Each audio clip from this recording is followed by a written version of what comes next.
Pemerintah mulai khawatir adanya peningkatan jumlah pasien COVID-19 harian di sejumlah rumah sakit.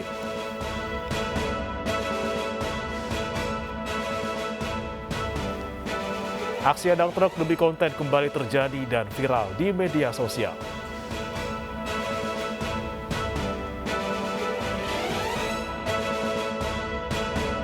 Bencana banjir memberi banyak penderitaan bagi warga Bangladesh.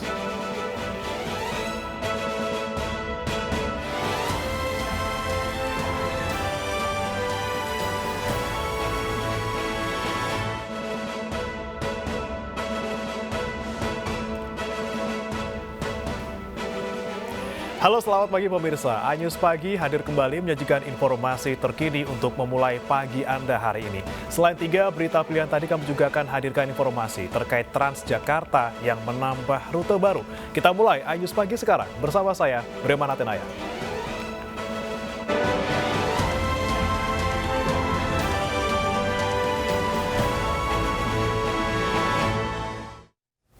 Dua rumah di Polewali Mandar, Sulawesi Barat habis terbakar. Diduga korban lupa mematikan kompor saat keluar rumah.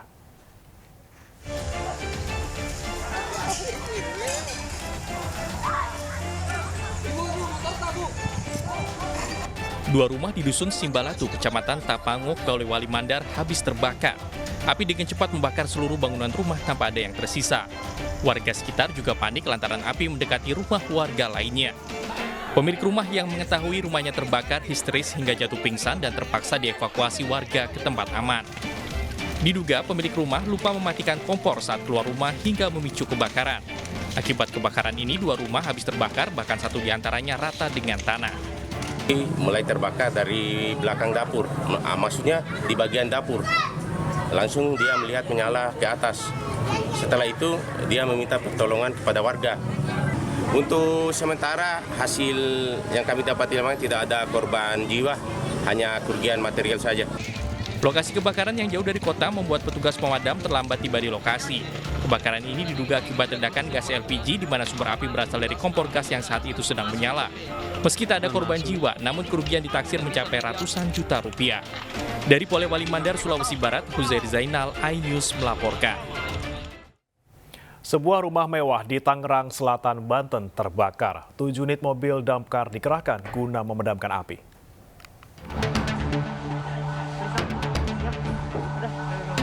Sebagian penghuni perumahan Gria Loka 2 BSD Tangerang Selatan, Banten panik saat salah satu unit rumah warga dilalap api.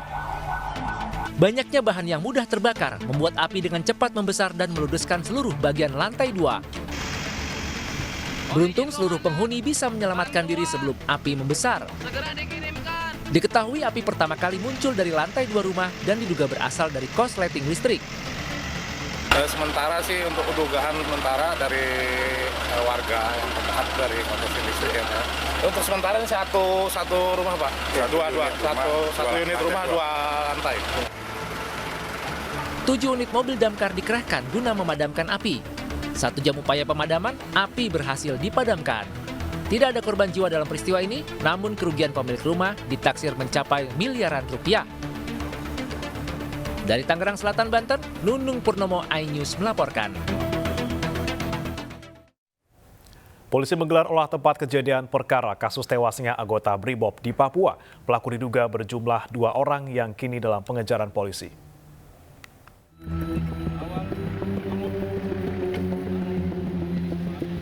Polda Papua menurunkan tim Lab 4 bersama tim Reskrim dan Inafis Polres Jayawijaya untuk menggelar olah TKP.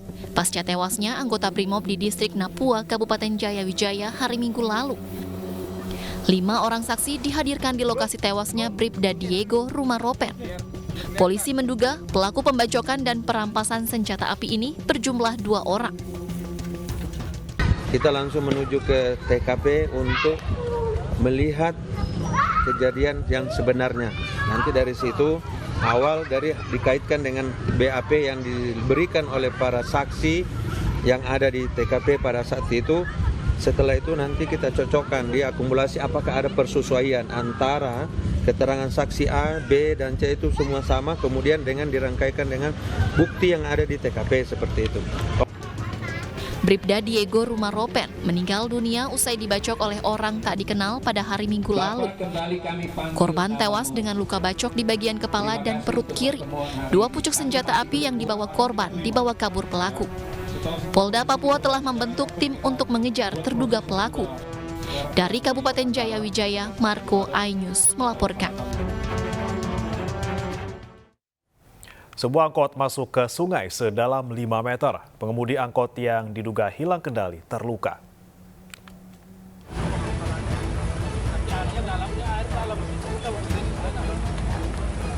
Diduga hilang kendali, sebuah angkot jurusan Ciparigi Warung Jambu Bogor mengalami kecelakaan dan masuk ke dalam sungai. Kejadian berawal saat korban usai mencuci mobilnya di sebuah pencucian mobil di Pasar Ciluwer, Kabupaten Bogor. Saat korban hendak mengeluarkan mobil dari tempat cucian mobil, tiba-tiba mobil berjalan dan pedal rem tidak berfungsi. Sang sopir panik dan ikut terjun ke dalam sungai sedalam 5 meter.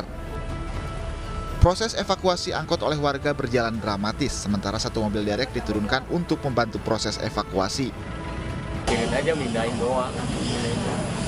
Begitu ini kaki nggak bisa rem, susah banget gitu. Akhirnya saya mau gimana lagi. Udah terus aja ikutin mobil. Langsung jatuh ke jurang. Akibat kejadian ini, sang sopir mengalami sejumlah luka, sementara penyebab kecelakaan masih diselidiki oleh polisi.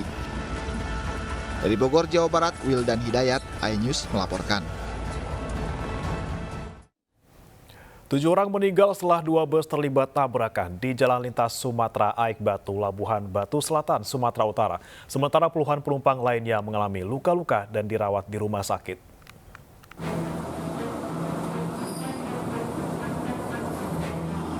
Tabrakan maut antar 2 bus terjadi di Jalan Lintas Sumatera Aik Batu, Desa Asam Jawa, Labuhan Batu Selatan, Sumatera Utara. Korban kecelakaan dievakuasi ke 2 rumah sakit, yakni RSUD Kota Pinang dan Rumah Sakit Nur Aini. 7 orang meninggal dan puluhan penumpang lainnya terluka dan dirawat di rumah sakit. 1 korban tewas belum ditemukan identitasnya. Begitu parah, kebanyakan terjadinya ada benturan kepala sehingga darahnya itu mengalir deras. Dan informasi yang meninggal ini apakah sopir atau penumpang gitu? Kebanyakan kalau dari identitas yang 3 ini itu penumpang dan yang 1 Mr. X ini kita belum ketahui. Kecelakaan yang terjadi dini hari ini melibatkan bus PMS yang melaju dari arah Medan menuju Kerinci Jambi. Sedangkan bus PMH datang dari arah Riau menuju Medan. Diduga, kecelakaan disebabkan oleh kelalaian sopir bus PMS yang masuk ke jalur bus PMH. Sopir memaksa untuk menyalip kendaraan lain saat di tikungan. Polisi menetapkan sopir bus sebagai tersangka dalam kasus kecelakaan di Tabanan, Bali. Sopir dianggap lalai saat berkendara sehingga mengakibatkan korban luka dan meninggal.